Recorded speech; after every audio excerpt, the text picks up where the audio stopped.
basically go back to what he was saying.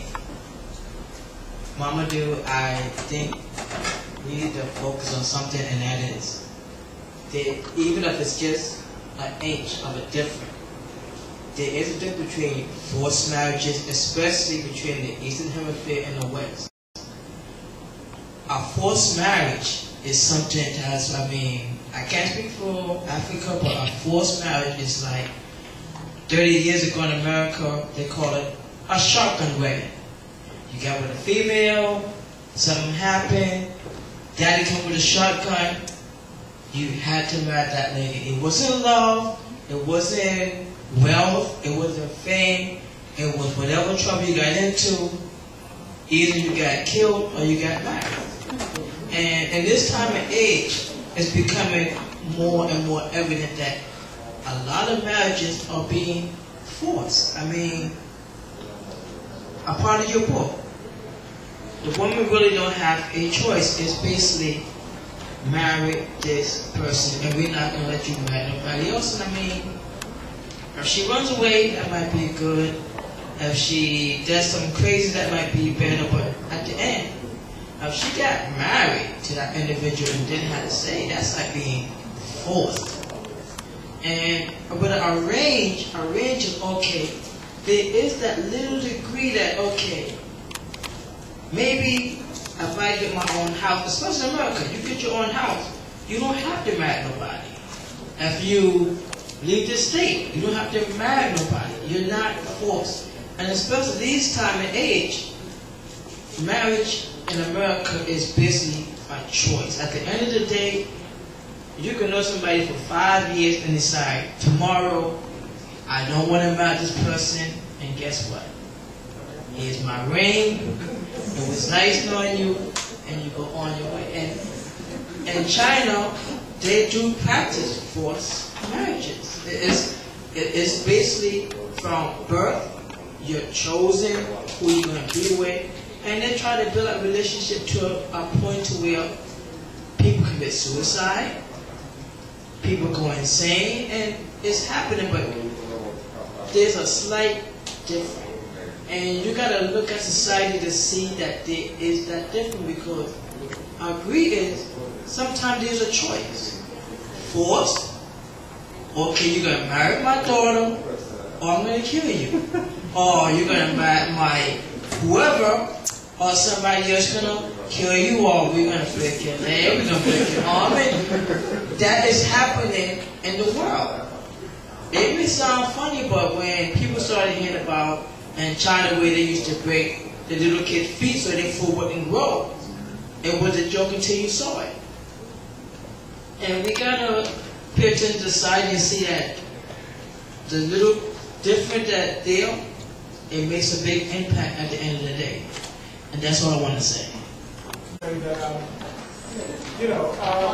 sort of agree with the gentleman. I think the book sort of depicts an extreme version of arranged marriage. It's an abusive situation where the uncle and the minister is really only looking out for hearing. When I think of arranged marriage, I'm thinking more of a general sense where father knows best and the parents are looking out for the best interest of the kids. And they're making this choice for these kids because they feel that this is best for them. I've had a pastor who has said to me, love is not logical.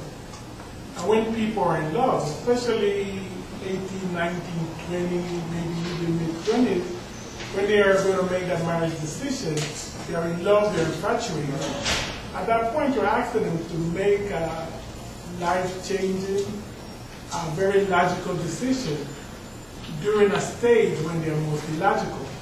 So a lot of people sort of have the expectation that maybe a parent, or maybe an uncle, or maybe a bigger brother, or whatever, who is seeing things from from an outside perspective. Maybe it will help make a better choice for these individuals because they're a lot more rational than kids caught up, in the heat of the moment. And just to point out, all the disadvantages that you have mentioned about arranged marriages exist. in situations of marriages by choice. Abuse, divorce, suicide, neglect. You know, so I'm not seeing too much of a difference between those situations. But the only difference, at least, if it doesn't work out, you don't have nobody to blame but yourself. And because this is the thing, Okay. you know, this is the thing.